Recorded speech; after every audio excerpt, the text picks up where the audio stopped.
नमस्कार दोस्तों, आज मैं आप लोगों के लिए एक बहुत बड़ी प्रॉब्लम का सलूशन लेकर आया हूँ।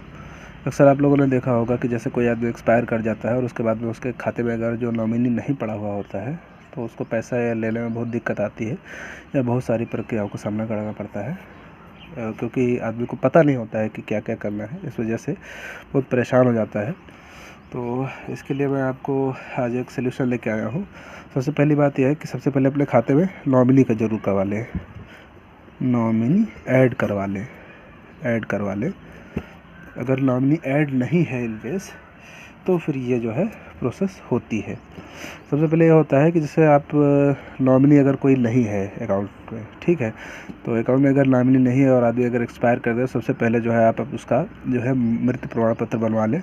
सबसे पहली बात यह है कि मृत्यु प्रमाण पत्र बनवा लें। डेथ सर्टिफिकेट बनवा लें और उसके बाद में आपका परिवार रजिस्टर बनवा लें। ठीक, सबसे पहले डेथ सर्टिफिकेट बनवा लें, परिवार रजिस्टर बनवा लें। ठीक है, उसके बाद उस खाता धारक की जो है वो जो है पासबुक ये सब चीज़ लेकर आप जो है बैंक में अप्रोच करें। उसके बाद पता करें कि खाते में पैसा कितना है। ठीक, पैसा खाते में कितना है। तो अगर पैसा जो है आपका 50,000 से नीचे होता है, अगर नीचे होता है तो फिर प्रोसेस ज़्यादा मतलब टफ नहीं होती, लेकिन अगर 50,000 से ज़्यादा होता है तो फिर प्रोसेस थोड़ा ज़्यादा करनी पड़ती है। तो आप लोग ये देख लीजिए कि आप लोग के सामने इस डिसीज़ क्लेम में क्या क्या चीज़ की ज़रूरत पड़ती है। सबसे पहले जो है एक एप्लीकेशन होगा।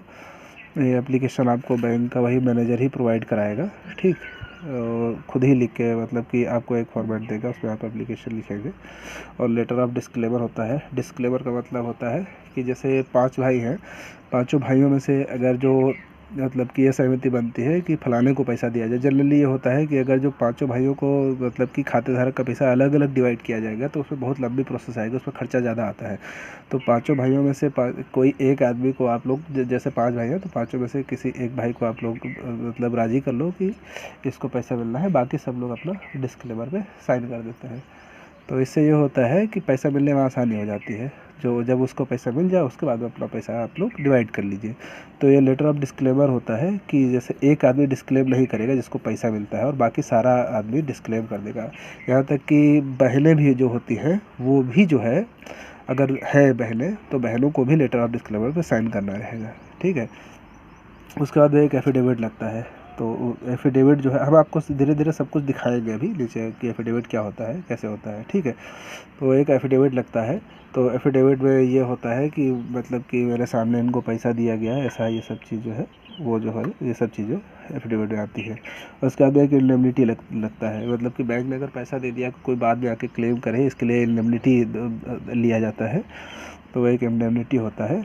और letter for sale deposit, locker, vault, seal box, ये उसके लिए, जैसे आपके घर में अगर किसी के पास लॉकर वॉकर होगा तो उसके लिए होता है। सेफ डिपॉजिट और लॉकर वॉकर होता है, उसके लिए जो है एनेक्सर जी लगता है।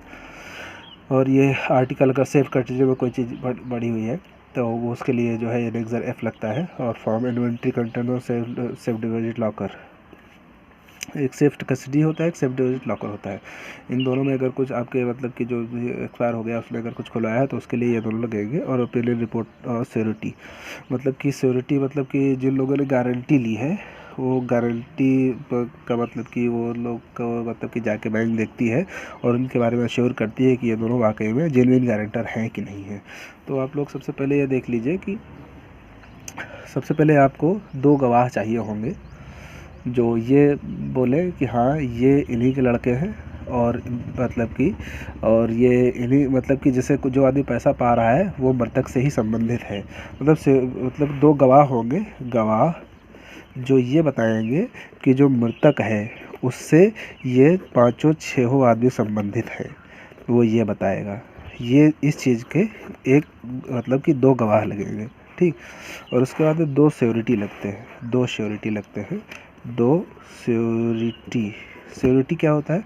श्योरिटी वो होते हैं जो ये बताते हैं कि हाँ मेरे सामने फला व्यक्ति को भुगतान किया गया और ये जेन्युइन आदमी थे, बैंक ने इसको अपना मतलब कि बैंक ने बिना किसी दुर्भावना के इनको मतलब कि पेमेंट किया है।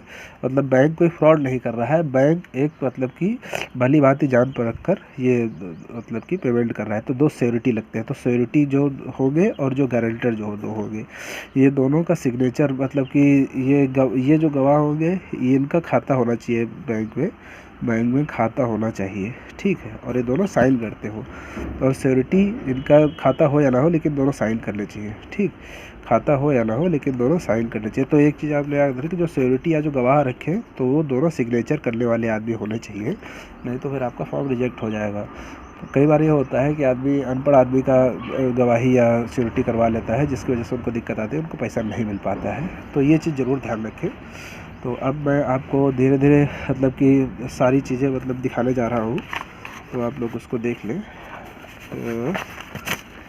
ये है आपका एक जनरल फॉर्म, ये एप्लीकेशन फॉर्म है। यहाँ पर आपको देखिए कि ये देखिए application for settlement of claim disease, ये इंडियन बैंक का फॉर्म है, आपको दिखा रहा हूँ। वैसे लगभग सब बैंक में होता है, और यहाँ पर उसके खाते कितने हैं वो सब लिख जाते हैं। उसके बाद में फिर ये जो है उस पर पूरा का पूरा जो है एड्रेस होता है। और ये मतलब कि ये आपका लेटर ऑफ डिस्क्लेमर है। लेटर ऑफ डिस्क्लेमर के मतलब कि मैं ये फलाने जो है एक्सपायर हो गए थे, इनके ये है जो है आदमी उनके रिलेटिव्स हैं, ये इनमें लिखा जाता है, ठीक है। और ये एफिडेविट का फॉर्मेट है, ये पूरा एफिडेविट का फॉर्मेट है। ये जो है लेटर ऑफ डिस्क्लेमर है। तो इसमें जो लिखा जाता है कि फला आदमी जो है डिस्क्लेम नहीं कर रहा, बाकी सारे के सारे आदमी डिस्क्लेम कर रहे हैं। आप लोग इसे देख लीजिएगा, पढ़ लीजिएगा। और उसके बाद ये एफिडेविट है, और ये जो है लेटर ऑफ इंडेमनिटी है कि जो है आदमी, मैं इन सब की डिटेल वीडियो बनाऊंगा, हर एक फॉर्म की डिटेल वीडियो बनाऊंगा। आप लोग नीचे जो है मेरे चैनल्स पे जो है देख सकते हैं। और उसका ओपिनियन सर्वे मतलब कि जो श्योरिटी थे उन सब का मतलब कि देखिए जो है एड्रेस और घर और क्या काम करते क्या नहीं काम करते वो सब इस पर दिया होता है। और ये जो है आपका एनेक्सर ई है, और ये एक्नॉलेजमेंट है जो कस्टमर को दी जाती है, ये एनेक्सर एफ है, ये एनेक्सर जी है, और ये जो है रिसिप्ट है। तो आप लोग ये समझ लीजिए कि जैसे कोई मतलब कि अगर डिसीज हो जाता है आदमी, तो सबसे ज़रूरी है कि आप लोग सबसे पहले बैंक को इत्तला कर दें, और उसके बाद उसकी ये डेथ सर्टिफिकेट, फैमिली ट्री और उसके बाद बनवा लें। उसके बाद पैसा देख लें कि कितना है। अगर कोई डिस्प्यूट नहीं होगा तो बड़े आराम से पैसा मिल जाता है।